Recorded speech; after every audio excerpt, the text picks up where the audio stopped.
मैं एक कुएं में रहता हूँ, देखो हमारे पैर तो होते नहीं हैं, इसलिए मैं कुएं में प्रविष्ट ही नहीं हो सकता। वो कहता है कि हमारे पैर तो होते नहीं हैं सांप के, तो मैं कुएं में कैसे एंट्री कर सकता हूँ, और यदि किसी प्रकार वहाँ प्रविष्ट हो भी गया तो वहाँ मेरे रहने के लिए कोई स्थान नहीं होगा, अतः यह तुम्हारा मनोरथ सिद्ध नहीं होगा। अच्छा यही है कि तुम यहाँ से चले जाओ। किसी ने ठीक ही कहा है, ऐश्वर्य को चाहने वाले व्यक्ति को चाहिए कि वह उसी वस्तु को खाए जो उसके उदर में पहुंचकर पच पाए तथा परिणाम में हितकारक भी हो। किसी ने ठीक ही कहा है कि उसी वस्तु को खाया जाए जो आपके पेट में जाकर पच जाए और आपको हानि ना पहुंचाए।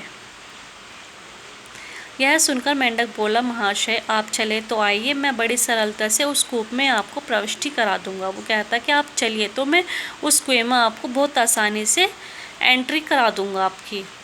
वहाँ जल के छोर में एक रमणीय क्वार्टर भी है, उसमें रहकर आप अनायास ही अपना पेट भर सकेंगे।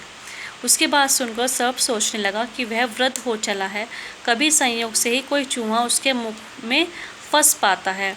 इस कुलांगार ने मेरी जीविका का बड़ा ही सुखकर उपाय बताया है। तो वो कहता है, वो सर्प की बात सुनकर सोचने लगता है कि ये तो ठीक है, कुलांगार किसको कहते हैं, जो कुल का विनाश कर देता है, मुझे वहाँ चले जाना चाहिए। वो कहता है ठीक है, मैं वहाँ चला जाता हूँ। किसी ने ठीक ही कहा है कि जिस व्यक्ति की शक्ति क्षीण हो चुकी हो उसका कोई सहायक भी ना हो। वो कहता है कि जिसकी शक्ति खत्म हो गई हो उसका कोई सहायक भी ना हो, तो उस व्यक्ति को चाहिए कि वह अपनी जीविका के लिए अत्यंत सुखप्रद और सरलतम उपाय का ही चयन करे।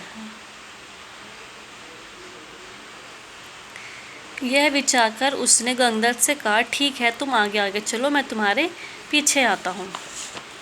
यह सुनकर गंधर्व कहने लगा, ठीक है चलते हैं, मैं आपको बड़े सुख से वहाँ ले जाऊँगा, वहाँ रहने के लिए रम्य स्थान भी दूंगा और नित्य के भोजन का भी खुलकर प्रबंध होगा। वो कहता है कि मैं आपको वहाँ रहने के लिए जगह भी दूंगा और खाने का भी प्रबंध करूँगा, किंतु मेरा एक आग्रह मानना होगा। वह क्या? वह यह है कि आपको मेरे परिवार वालों की रक्षा करनी होगी। मैं जिन जिनको तुम्हें कहूँ केवल उन्हें ही मारकर खाना होगा। वो कहता है कि मेरे परिवार की रक्षा करनी होगी, जिनको मैं कहूँ केवल उन्हीं को आपको मारकर खाना है। सर्प बोला, तुम इस समय मेरे मित्र हो चुके हो, अतः मुझसे भयभीत नहीं होना चाहिए।